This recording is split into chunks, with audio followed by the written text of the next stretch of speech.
His fingers were still wrapped around her wrist when the man in the black coat stood up. No shouting, no warning. Just one calm step forward, and suddenly the richest man in the room couldn't move his hands. That's when everyone realized this wasn't a rescue. It was a reckoning, and it was only just beginning. If this story pulled you in, make sure to hit that subscribe button so you never miss what's coming next. I've got another unforgettable story dropping tomorrow. And while you're here, jump into the comments and tell me where you're watching from. I love seeing our community from all around the world. All right, let's get back into it. The rain hammered the windows of the Silver Spoon Diner. Oscar Gimenez, 43 years old and alert despite the late hour, sat motionless in the corner booth. The former enforcer turned mafia boss wasn't here for the coffee. He was here because old habits died hard, and watching a room had kept him alive for 20 years. That vigilance sharpened when George Cheney, dressed in tailored wool and entitlement, grabbed the waitress by the wrist. Her body went rigid. Other customers studied their plates. Oscar stood up. The neon sign outside bled crimson and blue through the rain-streaked glass, casting shadows across the worn vinyl booths. Oscar's black coffee sat cooling in front of him, untouched for the past 15 minutes.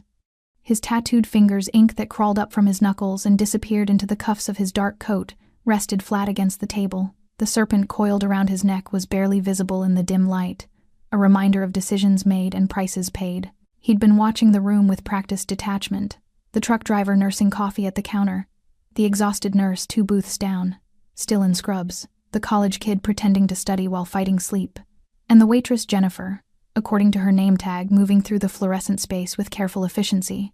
She was younger than Oscar had first thought.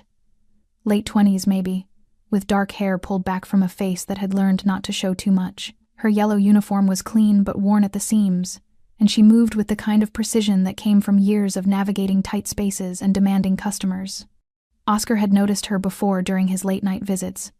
The way she refilled cups without being asked. The way she thanked people even when they didn't deserve it.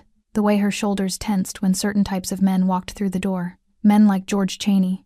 He'd entered 10 minutes ago with the posture of someone who'd never waited for anything in his life. Mid-40s, slicked back hair going silver at the temples, wearing a suit that cost more than most people made in a month.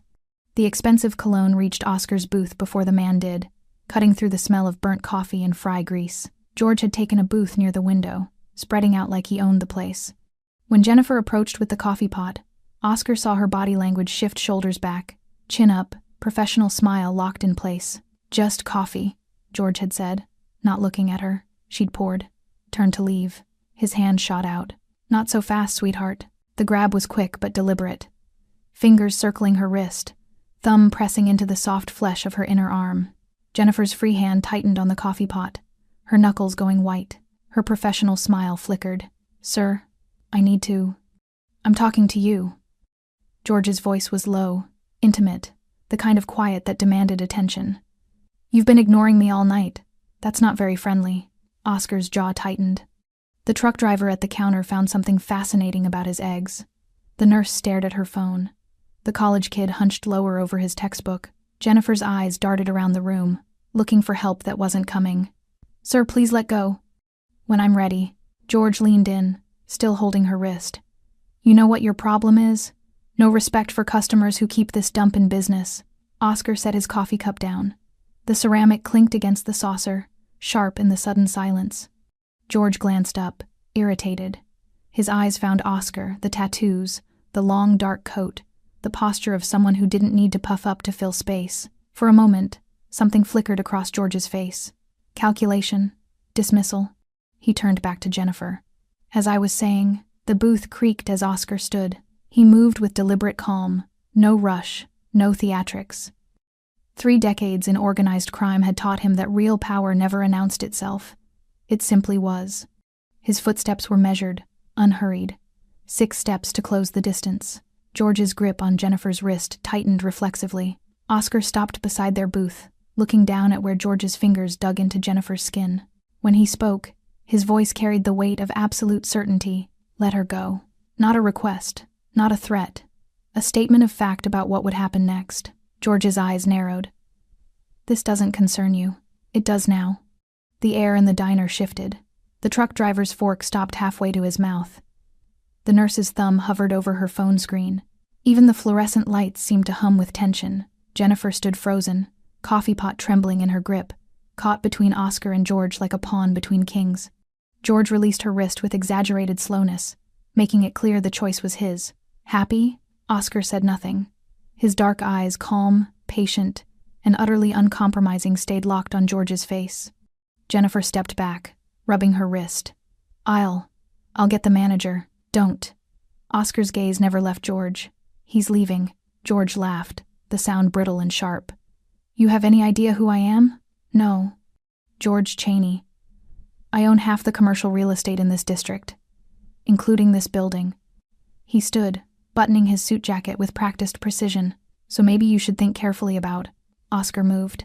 Not violently, not suddenly, with the fluid certainty of someone who'd made similar motions 1,000 times before. He reached out and took George's hands, both of them in his own grip. The hold looked almost gentle, two men shaking hands.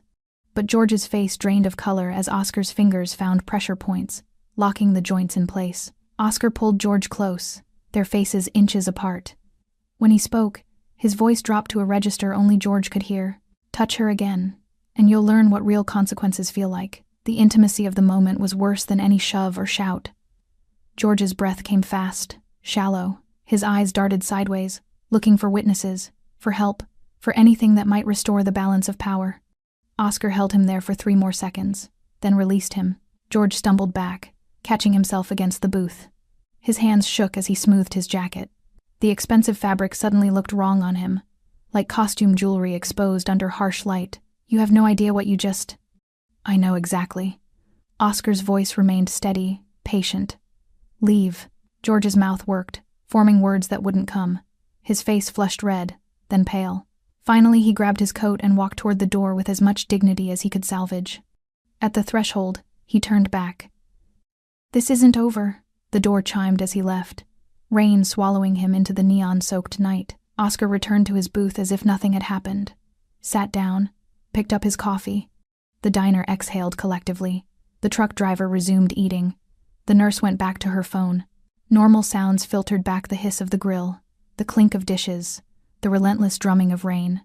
Jennifer stood by George's abandoned booth, still rubbing her wrist, staring at Oscar with an expression caught between gratitude and fear. She didn't know whether she'd just been saved or caught in something worse. Oscar met her eyes briefly, gave a single nod, then returned his attention to his coffee.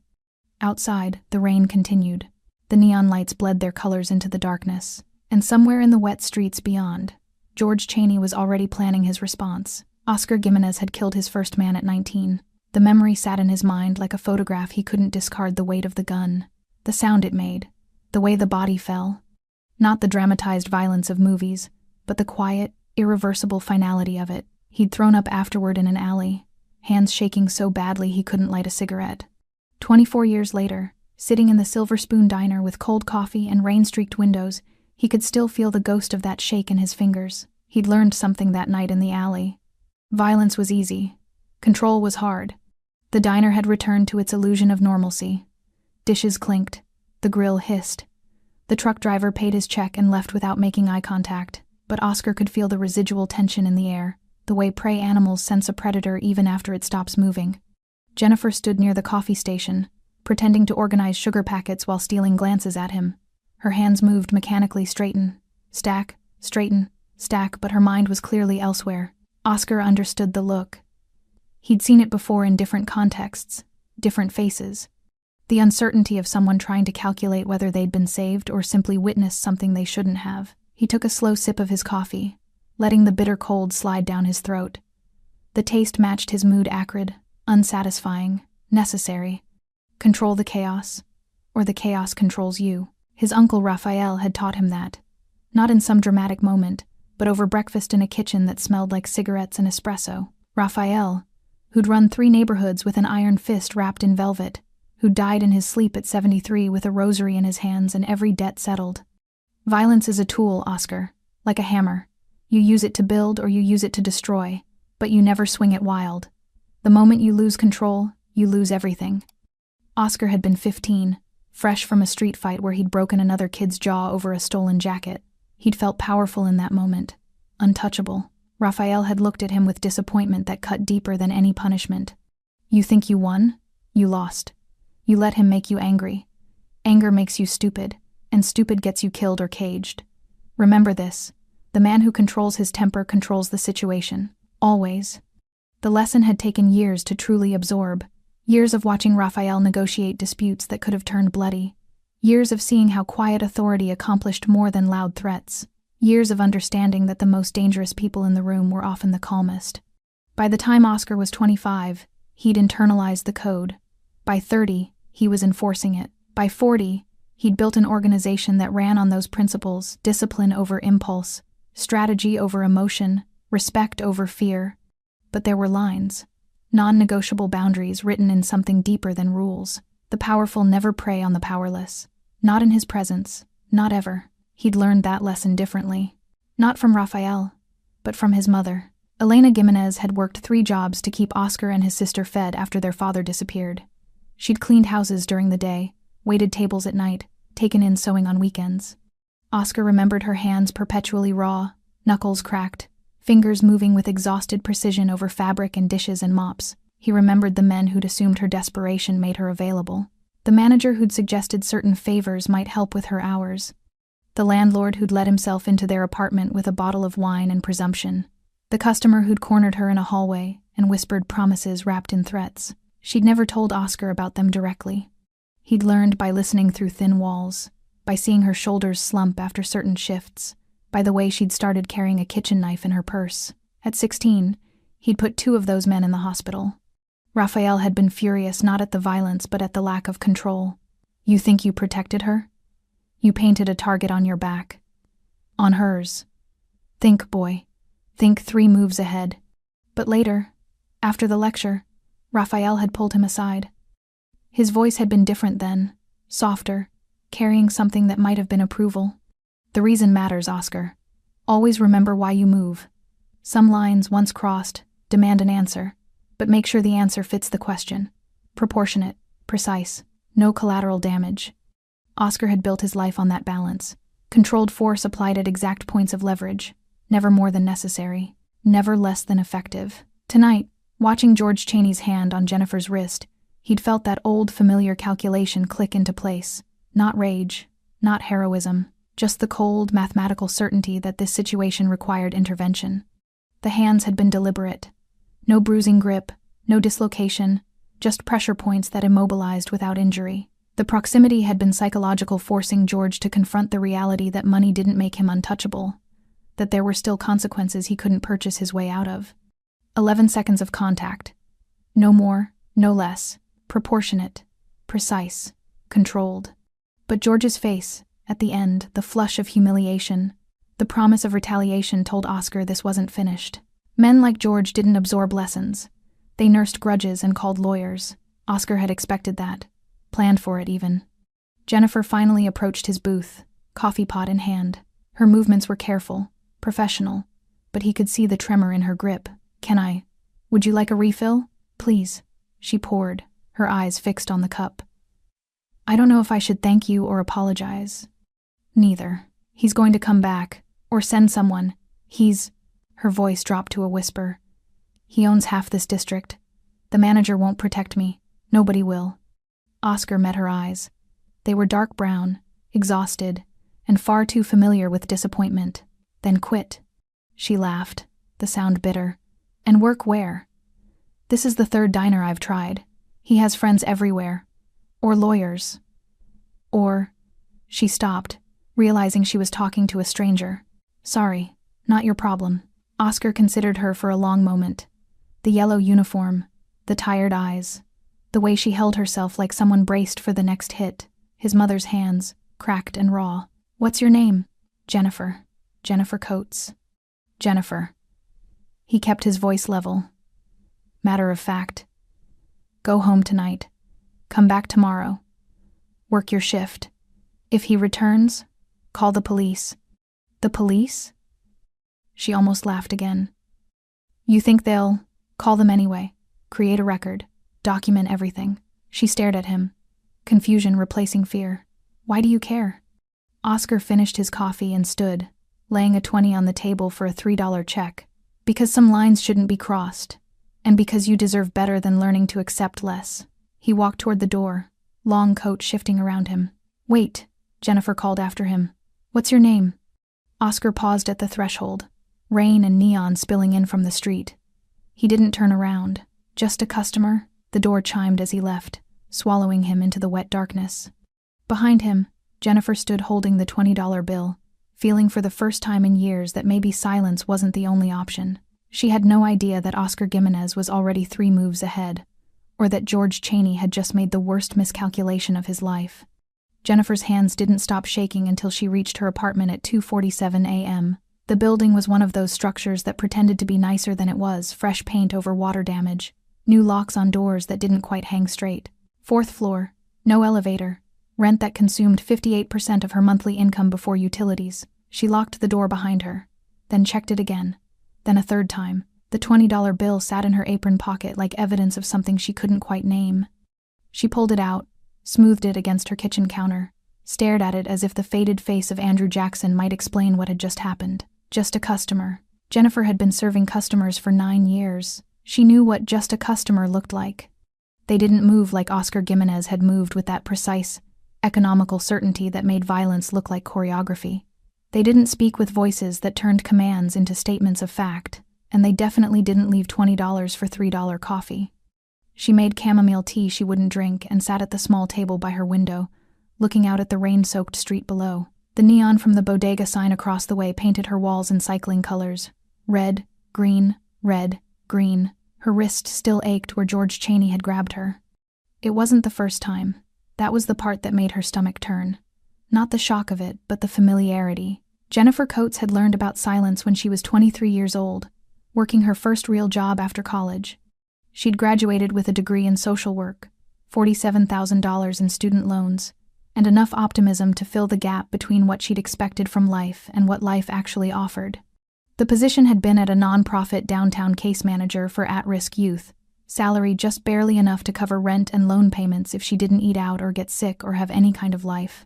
Her supervisor had been a man named Paul Richardson, 52, married, respected in the community. He had a way of standing too close during meetings, of letting his hand rest on her lower back when walking past, of scheduling one-on-one reviews that always ran late.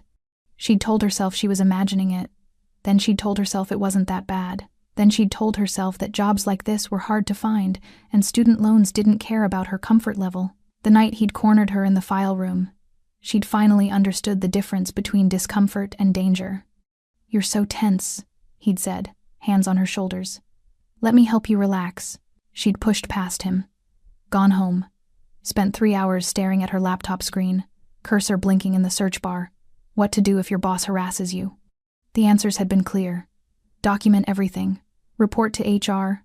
File a complaint. She'd done all 3. 2 weeks later, she was called into a meeting with the executive director.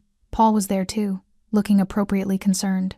He'd explained that Jennifer had misinterpreted friendly mentorship, that she seemed stressed, perhaps overwhelmed by the demands of the position, that maybe this wasn't the right fit for her. The executive director had nodded sympathetically. "These situations are so difficult. Perhaps a fresh start somewhere else would be best for everyone?" Jennifer had been gone within the month, terminated for performance issues that appeared in her file only after she'd complained. Paul Richardson still worked there, still mentored young women, still stood too close, and Jennifer had learned that silence was cheaper than speaking up. The tea went cold while she sat remembering. The neon cycled through its colors. Rain drummed against the window. Her phone buzzed. Text from Marie, the other night shift waitress. "You okay? Heard what happened." Word traveled fast. The truck driver had probably talked, or the cook. By morning, everyone would know that Jennifer Coates had been grabbed by George Chaney, and some tattooed stranger had intervened. She typed back, "Fine, just tired." Another buzz. Marie again. "Bobby says to take tomorrow off if you need." Paid. Jennifer stared at the message. Bobby was the night manager, a decent guy trapped in middle management, trying to keep a failing diner afloat. The fact that he was offering paid leave meant he was worried. About liability, probably. About what George might do next. She should take it. Stay home. Let the situation cool down. Instead, she typed, "I'll be there. Regular shift." Because taking the day off was another form of silence.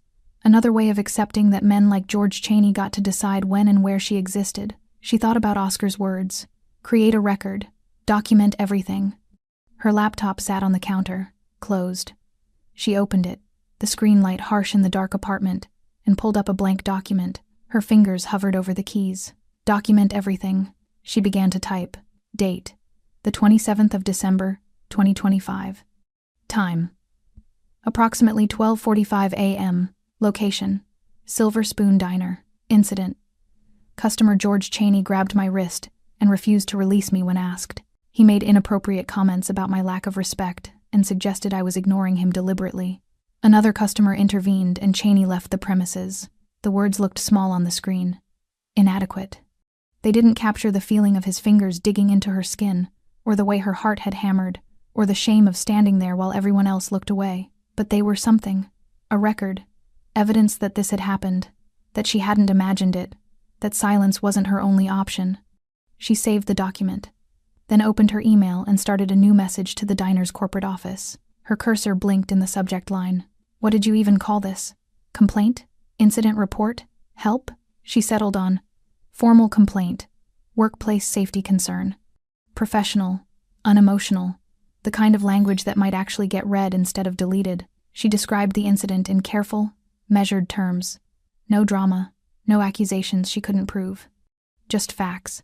Date, time, location, witnesses, physical contact, verbal statements. Her finger hovered over the send button. This was it. The moment where she chose whether to stay silent or speak up. She thought about Paul Richardson, still working, still mentoring. She thought about every hand that had grabbed, every comment she'd swallowed, every moment she'd convinced herself it wasn't worth the fight. She thought about Oscar Gimenez, standing up when everyone else looked away. You deserve better than learning to accept less. Jennifer hit send. The email whooshed into the void. No confirmation that anyone would read it. No guarantee that anything would change. Just her words, floating in corporate cyberspace, hoping to land somewhere that mattered. She closed the laptop and finally let herself cry. Not from fear, not from shame. From the exhausted relief of finally doing something instead of nothing. Outside, the rain continued. The neon cycled through its colors. The city slept or pretended to. And somewhere in a database, Jennifer's email sat waiting to be opened by someone who would either take it seriously or file it away with all the other complaints that never quite mattered enough. She didn't know yet that 3 other women had sent similar emails about George Cheney over the past 4 years.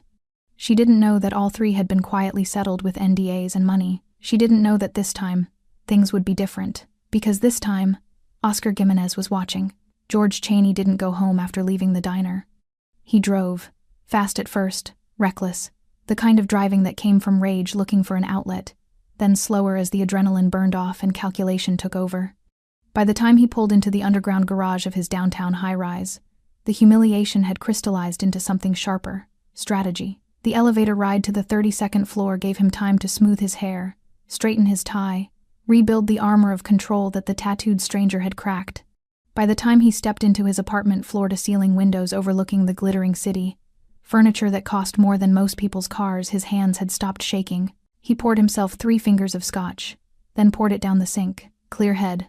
That's what this required. George stood at the window, looking down at the city he'd spent 20 years learning to navigate. Not the city on maps or tourist brochures, but the real city, the invisible architecture of influence, debt, and leverage that determined who rose and who fell. He'd built his fortune understanding that architecture, buying struggling properties, evicting tenants just before neighborhoods gentrified, flipping buildings for triple their purchase price. It wasn't personal. It was math. Numbers on spreadsheets that translated into the penthouse apartment, the Italian suits, the car that cost more than his father had made in a lifetime. But the real power wasn't in the money. It was in knowing how to use it. The waitress, Jennifer, her name tag had read, was already forgotten as an individual. She was a variable now, a problem that needed solving with the same cold efficiency he applied to every other obstacle. The tattooed man was more interesting, more dangerous. George replayed the encounter in his mind, analyzing it the way he analyzed contracts. The man's posture had been too controlled, too precise, not a hot-headed hero looking for a fight. Something else. Something that suggested violence was a language he spoke fluently enough to choose silence instead. The grip on his hands had looked gentle, had felt like iron. George's stomach tightened at the memory not just of the physical restraint, but of the psychological dismantling. That quiet voice, those steady eyes, the absolute certainty that George's money, His influence, his carefully constructed power, meant nothing in that moment. It had been years since anyone had made him feel small. He hated it. And he would make sure it never happened again. George moved to his home office. Mahogany desk, leather chair, computers that connected him to every investment, every property, every angle he needed. He pulled up his contacts, started with the easy ones. First call, his lawyer, Richard Pemberton. 4 rings before the sleepy voice answered. George? It's 3 a.m. I need you to look into something. Silver Spoon Diner on 5th and Morrison. Who owns it? Who manages it? Full employee list by morning. A pause. What's this about? Incident with an employee. I want to know my exposure. Another pause. Longer this time. Richard had handled 3 previous incidents for George.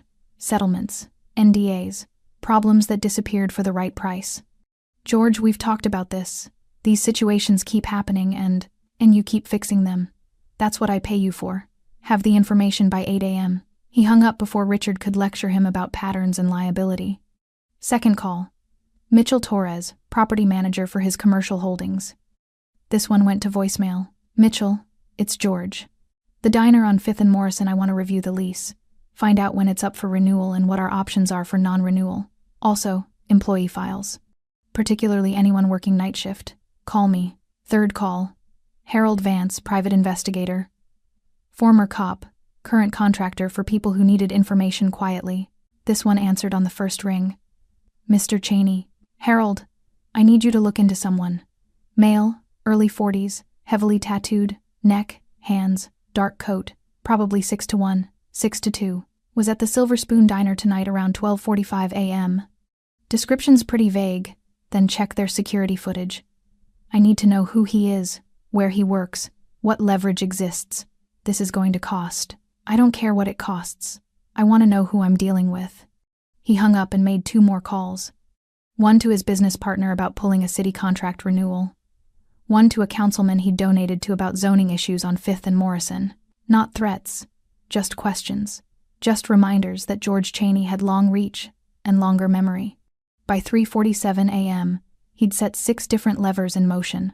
Not violence, not confrontation, just the slow, inevitable pressure of someone who understood that power in the modern world wasn't about muscles or guns.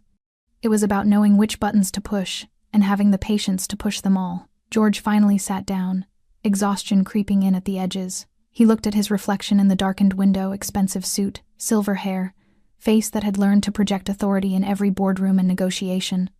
But underneath, he could still feel it, the grip on his hands, the quiet voice, the moment when all his carefully constructed power had meant absolutely nothing. You have no idea what you just started, he thought, staring at his own reflection. That waitress? She's done.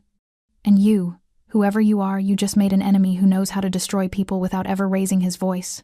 His phone buzzed. Text from Richard. Looked up the diner. Corporate owned, franchise operated. I'll have employee info by morning. George, please tell me you didn't touch anyone. George stared at the message. The careful lawyer speak. The implied warning. He typed back. Just get me the information. Another text. This one from Harold. Checking footage now. Preliminary search suggests your guy might have connections. Real ones. Be careful. George's jaw tightened. Connections was Harold's code for organized crime. So the tattooed stranger wasn't just a customer. He was someone, which meant this situation required even more care, more precision. But George had handled connected people before. Everyone had pressure points. Everyone had something they wanted to protect. You just had to find the right leverage and apply it correctly. He'd made a career of finding leverage. By morning, he'd have names, addresses, weak points. By next week, the waitress would be gone quietly, legally, with severance money and an NDA that made sure she never talked.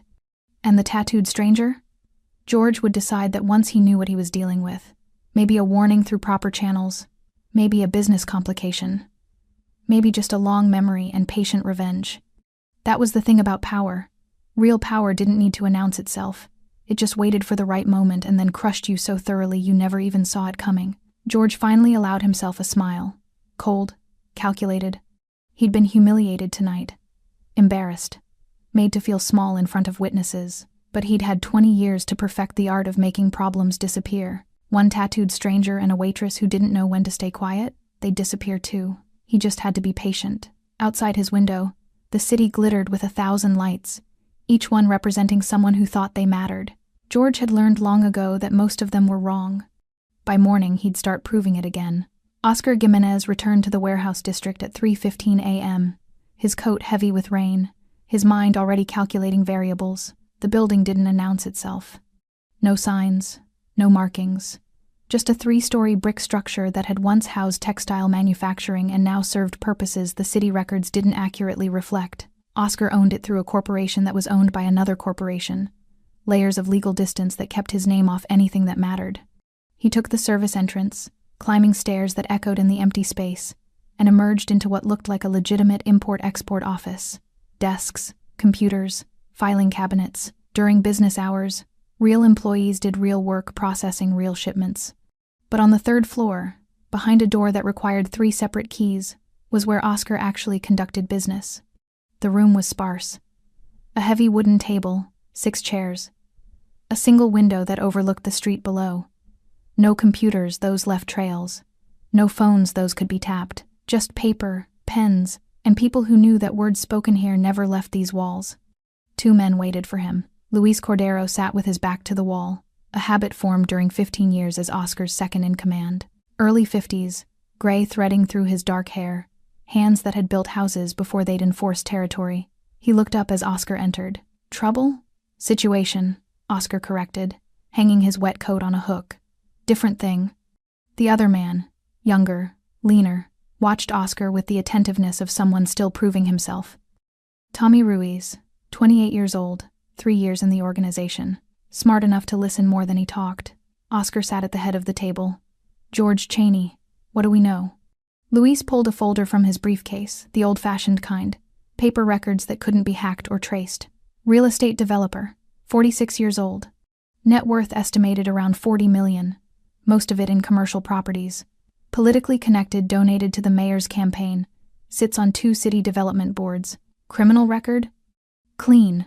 3 civil settlements in the past 5 years, all sealed. Harold Vance does his investigation work. Oscar's eyes sharpened. Vance? The ex-cop? Same one. Works for clients who need things handled quietly. Tommy leaned forward. This about the diner? Word's already spreading. People are saying you grabbed some rich guy. I stopped him from harassing a waitress. Same thing to them. Tommy's voice carried the eager edge of someone who thought action was always the answer. You want us to send a message? Make it clear that, no. The word landed like a door closing. Tommy sat back. Luis watched Oscar carefully.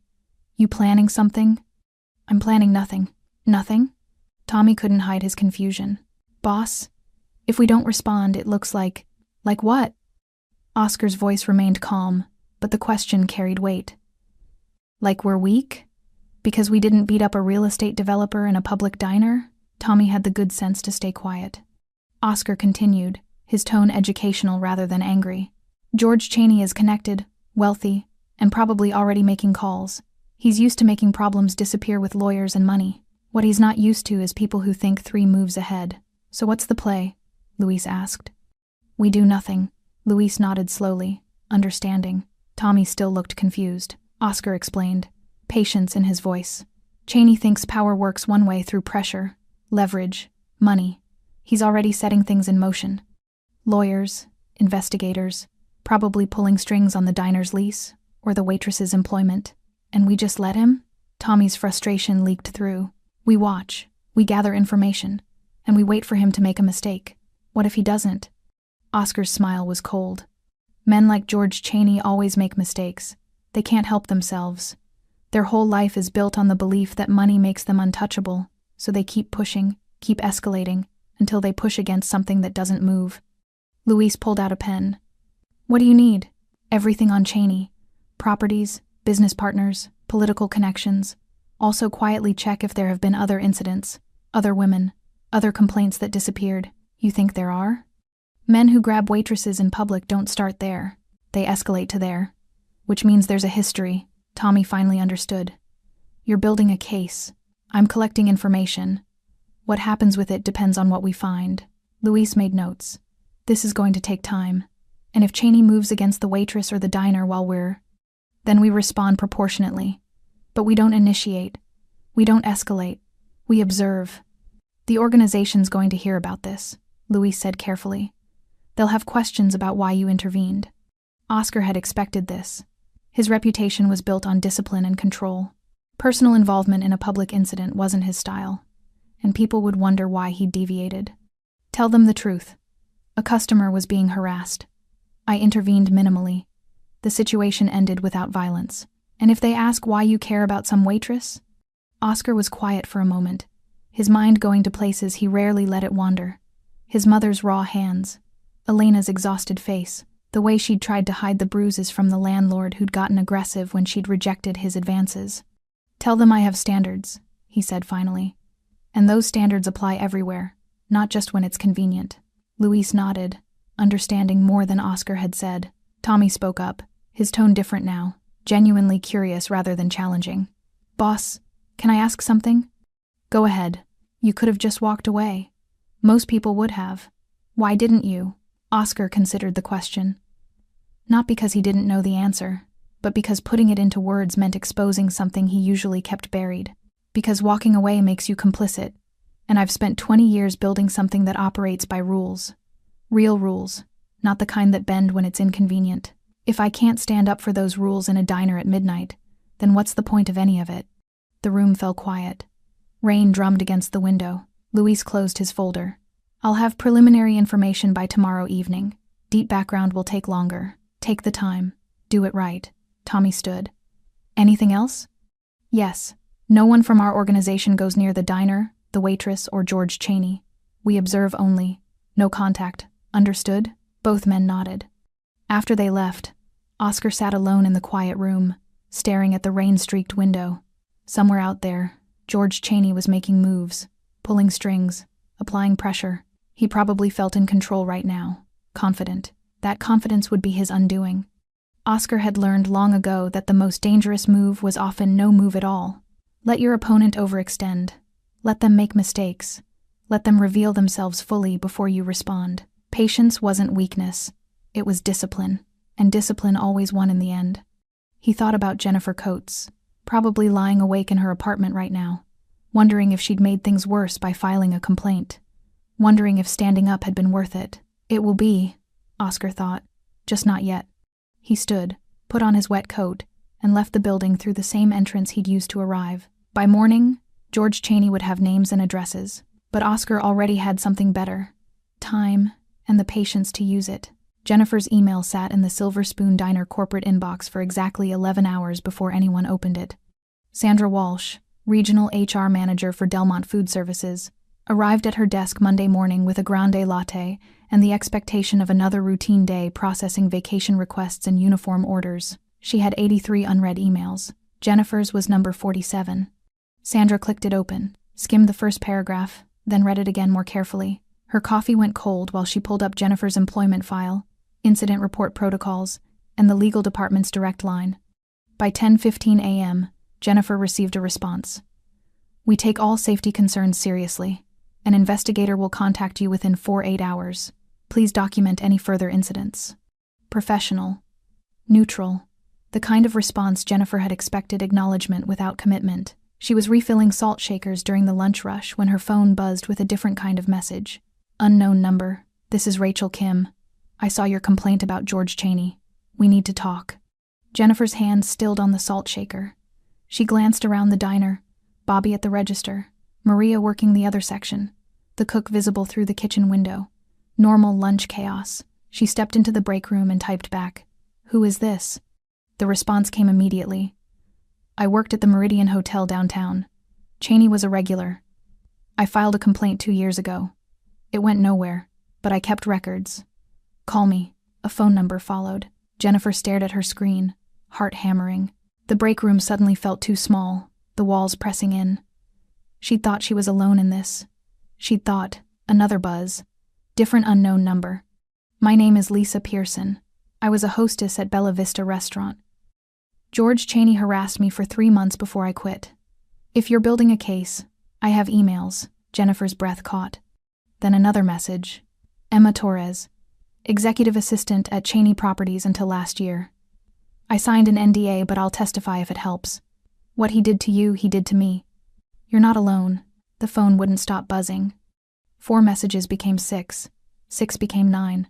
Different women, different workplaces, different years, but the same story, repeated with minor variations. The inappropriate comments, the invasive touches, the casual entitlement of a man who'd learned that money made consequences disappear.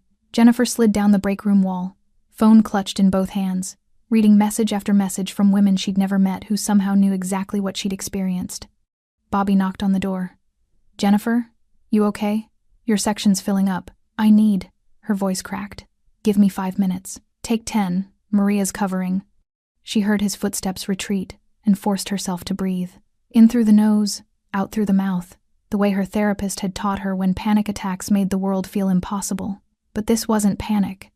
This was something else entirely. This was possibility.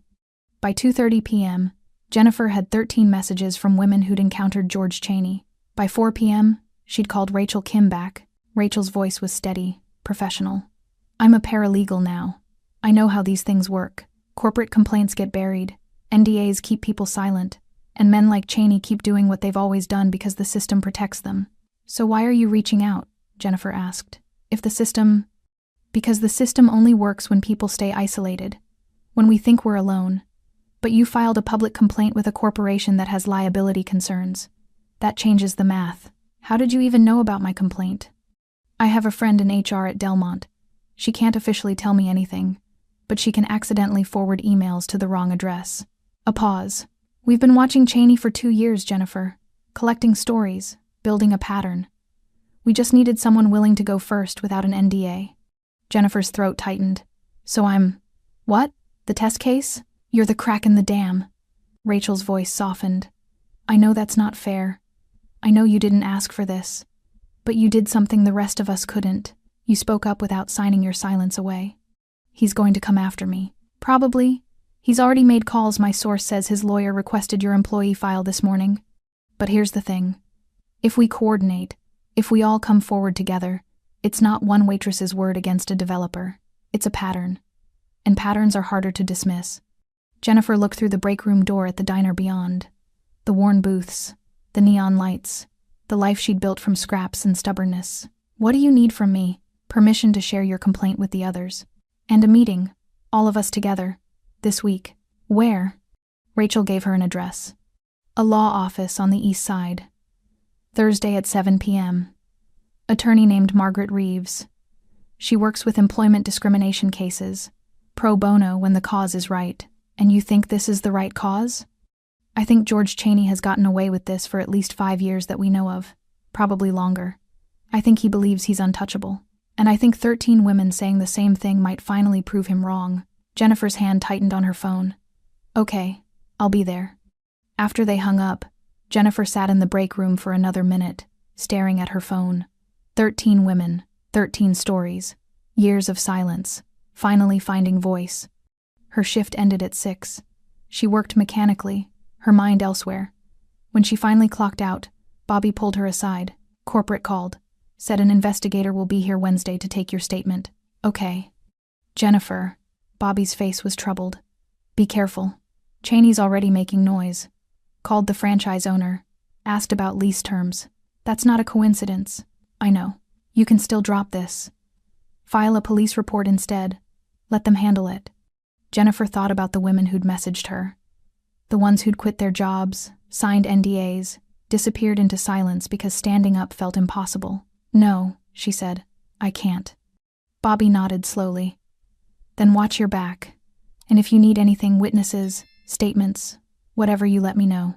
After he left, Jennifer walked to her car through the parking lot, keys gripped between her fingers the way she'd learned in self-defense class. Every shadow felt threatening.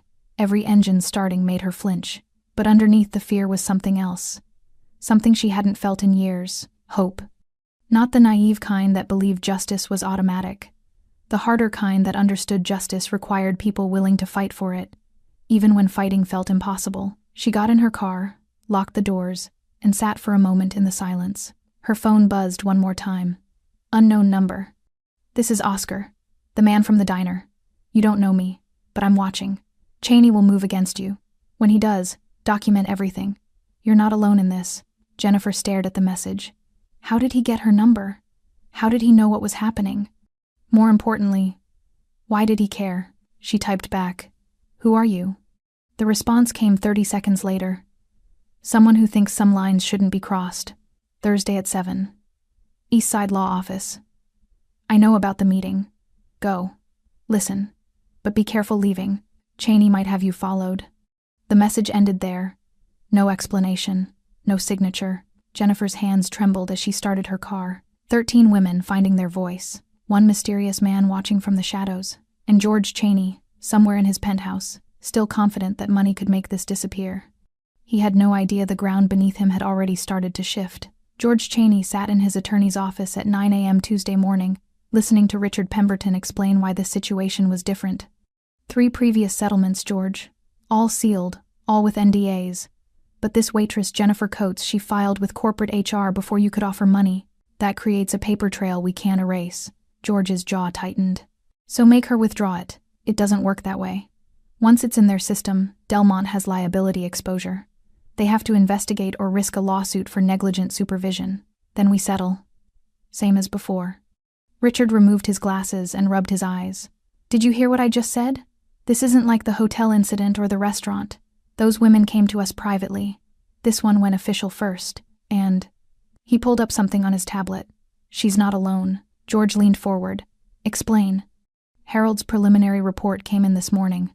In the past 48 hours, at least 9 other women have contacted various attorneys about potential claims against you. Different workplaces, different years, but the pattern is identical. The room went cold. That's impossible. We had NDAs. NDAs only prevent people from speaking publicly about settlements. They don't prevent them from filing new complaints about new incidents. And if this becomes a pattern and practice case, Richard's voice dropped. George, we're not talking about nuisance settlements anymore. We're talking about potential criminal charges for serial harassment. George stood, walked to the window. Outside, the city moved in its usual rhythms. Traffic, people, business, everything that had always felt under his control. Who's coordinating them? We don't know yet. Harold's working on it. But someone's been collecting stories, building a timeline. This isn't spontaneous. George's mind raced. The man from the diner, the one with the tattoos. What about him? Harold found anything? Richard consulted his tablet. Some. His name is Oscar Gimenez. He's connected. The word hung in the air. Connected how? The kind of connected where Harold strongly recommends we don't engage directly. Gimenez has no criminal record, but he's linked to several businesses that operate in gray areas. Import-export. Property management. The kind of portfolio that suggests organized crime involvement, even if nothing's been proven. George laughed, the sound bitter. So I'm being threatened by the mob? Not threatened. That's the strange part. Harold says Gimenez hasn't made any moves since the diner. No contact with Coates, no pressure on your businesses, nothing. He's just... watching. Watching, George repeated, which is somehow more concerning than if he'd done something overt. George turned back to the window. A week ago, his biggest problem had been deciding which property to flip next. Now he was dealing with coordinated complaints and mob surveillance. What do we do? Legally, we cooperate with Delmont's investigation. We settle whatever we can settle. And we prepare for the possibility that some of this becomes public. Practically? Richard's voice hardened. You stop. Completely. No more incidents. No more settlements. Because if one more woman comes forward while this is active, we won't be able to contain it. George's phone buzzed. Mitchell Torres, his property manager. I need to take this. Richard nodded. George stepped into the hallway. Mitchell, we have a problem. The Silver Spoon Diner, their lease is solid for another 18 months. I looked into early termination options, but the franchise owner has a lawyer now. A good one. They're threatening to sue if we try to force them out. Who's the lawyer? Margaret Reeves. She specializes in employment and tenant rights. The same name Harold had mentioned. The attorney coordinating the women. George's stomach tightened. How did a diner franchise afford Margaret Reeves? That's what I wanted to know. So I asked around. Apparently, she's taking it pro bono. Someone referred her. Who? Couldn't find out. But George. Mitchell's voice dropped. Word's getting around. I've had 3 calls this morning from business partners asking if the rumors about you are true. Someone's talking. Rumors about what, specifically? That you've been settling harassment claims. That there's a pattern. That women are coming forward. George closed his eyes. Who's spreading this? I don't know. But it's reaching the right or wrong people. The mayor's office called asking if we need to reschedule our lunch meeting next week. Very polite, very careful. But I know a distancing tactic when I hear one. After Mitchell hung up, George stood in the hallway, feeling the walls close in. His phone buzzed again. Harold Vance this time, calling instead of texting. Tell me you found something useful, George said. Depends on your definition of useful. Jimenez runs a tight operation. No obvious weak points. But I did find something interesting about the timing. Go on. The women coordinating against you? They started organizing 6 months ago, long before the diner incident. They've been building a case quietly, waiting for the right moment. What changed? You did. By grabbing that waitress in public, you gave them the opening they needed. Someone who filed an official complaint without an NDA. A crack in your armor. George's grip on his phone tightened. And Jimenez? Near as I can tell, he wasn't involved in the coordination. He just happened to be there that night. Wrong place, wrong time for you. Or, right place, right time. If someone knew I'd be there. Harold was quiet for a moment. You think you were set up? I think I don't believe in coincidences anymore. After the call ended, George returned to Richard's office. His attorney looked up, concern etched on his face. The mayor's office is distancing. Business partners are asking questions. And apparently the women have been organizing for months. Richard's expression darkened. Then this isn't reactive. It's strategic, which means someone's been planning this. The question is who? And why now? George thought about Oscar Jimenez, sitting quietly in that diner booth. About the controlled way he'd moved, the calculated precision of every action. About Harold's warning that he was connected. I want everything on Jimenez. Businesses, associates, properties, everything. George, Harold already said. I don't care what Harold said. Someone is coordinating this, and I want to know who. Richard stood. And when you find out? What then? You can't threaten him. You can't buy him off. Men like that don't respond to pressure the way you're used to. Then what do they respond to? Respect. Or fear. And you don't have enough of either. The words landed like a slap. George stared at his attorney, anger rising. I've spent 20 years building... Money, Richard interrupted. You've built money, which works on politicians and business partners and people who have something to lose. But Jimenez? He shook his head. You grabbed a waitress in his presence. You disrespected someone powerless in front of someone who's built a reputation on protecting the powerless. You didn't just make an enemy, George. You validated everything he already believed about men like you. So what do I do? Richard gathered his papers. You settle with every woman who'll accept money. You cooperate with every investigation. You apologize publicly if that's what it takes. And you pray that Jimenez decides you're not worth the trouble. And if he doesn't? Richard headed for the door, pausing at the threshold. Then you learn what it feels like when money can't save you. After he left, George stood alone in the office, surrounded by mahogany furniture and law degrees that suddenly felt meaningless. His phone buzzed. Unknown number. Against his better judgment, he answered. Mr. Cheney. The voice was calm, measured. Oscar Jimenez. George's blood ran cold. How did you get this number? Same way I got everything else. I'm calling to give you a choice. Walk away from Jennifer Coates. Drop the pressure on the diner. Accept that what happened is finished. And if I don't? Then we continue. And I promise you, the walls will keep closing until there's nowhere left to move. The line went dead. George stared at his phone, hands shaking with rage and something else. Fear. For the first time in 20 years, George Cheney was genuinely afraid. The meeting happened in a conference room that smelled like old coffee and desperation. Margaret Reeves's law office occupied the 3rd floor of a building that had seen better decades. The conference table was scarred, the chairs mismatched, but the woman sitting at its head radiated the kind of competence that didn't need expensive furniture to prove itself. Jennifer arrived at 6:55 p.m. Thursday, her palms sweating despite the cold evening air. Other women were already there, some she recognized from their messages, others she'd never seen. 13 faces, 13 stories, all connected by one man's entitlement. Margaret stood as Jennifer entered. Miss Coates, thank you for coming. They shook hands. Margaret's grip was firm, professional. Everyone's here now. Margaret said, addressing the room. Let's begin. For the next hour, Jennifer listened to stories that mirrored her own with heartbreaking precision. Rachel Kim, the paralegal, described being cornered in a hotel elevator. Lisa Pearson recounted months of comments disguised as compliments. Emma Torres, the former executive assistant, detailed a pattern of inappropriate touches during business meetings. Each woman had documentation, emails, text messages, photographs of bruises, medical records from therapy sessions. Margaret laid it all out on the table like evidence in a trial that hadn't happened yet. Individually, these incidents could be dismissed as misunderstandings or he said she said situations. Together, they form an undeniable pattern of predatory behavior spanning at least 6 years. What happens now? Jennifer asked. Now we give George Chaney one opportunity to settle all claims simultaneously. Full compensation, public apology, agreement to attend counseling, and no NDAs, everything transparent. He'll never agree to that, Emma said quietly. Probably not, which is why we're prepared to file a joint civil suit and coordinate with the DA's office on potential criminal charges. Margaret's expression hardened. He's been getting away with this because women stayed isolated. That ends today. The meeting continued for another hour, coordinating testimonies, establishing timelines, preparing for what came next. Jennifer was heading to her car when she noticed the man standing beneath the streetlight across from the building. Oscar Gimenez, long coat dark against the evening light, watching.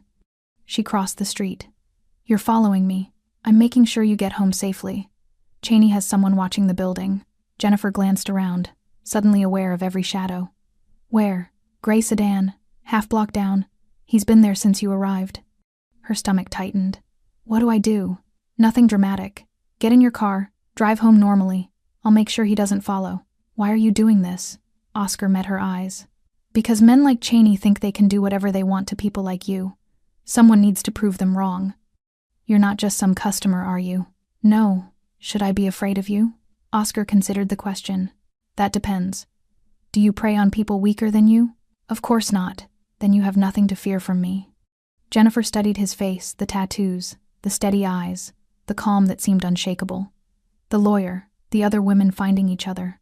All of this happening now. You arranged it, didn't you? I made some calls. Connected people who needed to be connected. The rest was them finding their own courage.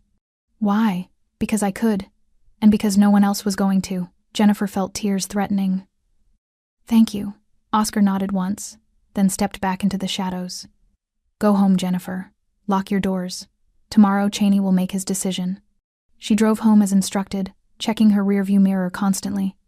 The gray sedan tried to follow, but somehow got caught at a red light that Jennifer made it through. She never saw it again. That night, George Chaney received a package delivered by courier. Inside was a single folder containing copies of every complaint, every photograph, every piece of documentation the women had compiled, and a note in Margaret Reeves's letterhead. You have 48 hours to accept our settlement terms. After that, we file publicly and contact the district attorney's office. Choose wisely. George sat in his penthouse, the folder spread across his dining table, and finally understood what Oscar Gimenez had meant about walls closing in. Every threat he'd made, every string he'd pulled, every investigator he'd hired, none of it mattered. The women had documentation. They had coordination. They had legal representation willing to fight. And somewhere in the shadows, Oscar Gimenez was ensuring George couldn't make any of them disappear. His phone rang. Richard Pemberton, I just received a copy of the settlement terms. George, you need to take this seriously. I built my entire life. And you can lose it in a week if this goes public. 13 women, 6 years of documented harassment. The DA's office will pursue criminal charges. You'll lose everything. George looked out at the city he'd conquered through money and leverage. None of it felt solid anymore. What do I do? You settle. You apologize. You accept the consequences. Or you fight. And I promise you'll lose anyway, just more expensively and publicly. After the call ended, George sat alone in his penthouse, surrounded by expensive furniture and floor-to-ceiling windows, feeling smaller than he'd ever felt in that diner booth. Oscar Gimenez had been right. The walls had closed in, and there was nowhere left to move. The settlement was signed on a rainy Monday afternoon in Margaret Reeves's conference room. George Chaney arrived with Richard Pemberton, and an expression that looked like he'd swallowed glass. 13 women sat on the opposite side of the table, silent and united. Margaret laid out the terms one final time. Full compensation for emotional distress and lost wages. Public statement acknowledging a pattern of inappropriate behavior. Mandatory counseling. And no non-disclosure agreements. Anyone here can speak freely about their experiences. George's pen hovered over the signature line. If you don't sign, Margaret continued, her voice level, we file in 48 hours. The DA's office is already reviewing the evidence for criminal charges. This is your last opportunity to maintain any control over the outcome. Richard leaned close, whispering urgently. George's jaw worked. Finally, he signed. The pen scratched across paper, and Jennifer watched a man who'd seemed untouchable reduced to just another name on legal documents. No dramatic collapse, no tearful apology, just the mechanical process of consequences finally arriving. When it was finished, George stood without a word and left with Richard trailing behind. The conference room exhaled collectively. It's done? Margaret said. You're all free to speak publicly if you choose. The settlement includes funds for continued counseling, and I'll be monitoring to ensure Chaney complies with all terms. Rachel Kim reached across the table and squeezed Jennifer's hand. You did this. You went first. We all did it, Jennifer corrected. After the others left, Margaret pulled Jennifer aside. You should know Oscar Gimenez made this possible. He connected me with sources, helped coordinate the investigation, ensured Chaney couldn't intimidate anyone. He never asked for recognition or payment. Where is he now? I don't know. He doesn't exactly leave forwarding addresses. Jennifer walked to her car through the parking garage, her footsteps echoing. The gray sedan was gone. The shadows felt empty rather than threatening. Her phone buzzed. Unknown number. You did well. Some courage is quiet. Yours was the loudest kind. She typed back, thank you, for everything. No response came. Jennifer drove back to the Silver Spoon Diner for her evening shift. Bobby greeted her at the door with unusual formality. Corporate called. They want you to know your job is secure, and they're implementing new harassment protocols across all locations. Because they're afraid of lawsuits, Jennifer said. Maybe. But also because you made them pay attention. Bobby's expression softened. You okay? I'm getting there.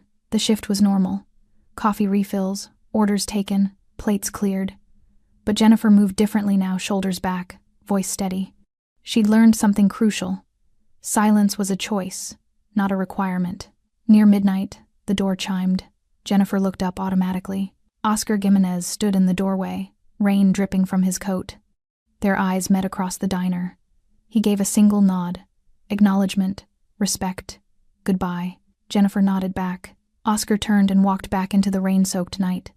She watched him go, understanding that some people save you without wanting credit, that justice doesn't always announce itself, and that courage sometimes looks like standing up when everyone else stays seated. George Chaney's public statement was released 2 days later, buried in local news. Professional language acknowledging inappropriate behavior and committing to personal growth. Most people never saw it, but the 13 women did, and they knew what it meant. Jennifer kept working at the Silver Spoon Diner. Not because she had to, but because she'd reclaimed the space. It was hers again, not George Chaney's, not anyone's but hers.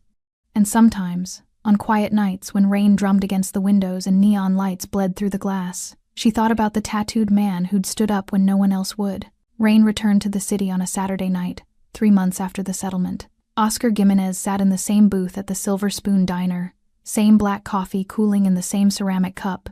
The neon lights painted familiar patterns across the chrome tables. Jennifer approached with the coffee pot. Their eyes met, and something unspoken passed between them, recognition, gratitude, understanding. Refill? She asked. Please. She poured, her hands steady. No tremor, no hesitation. The yellow uniform looked different on her now.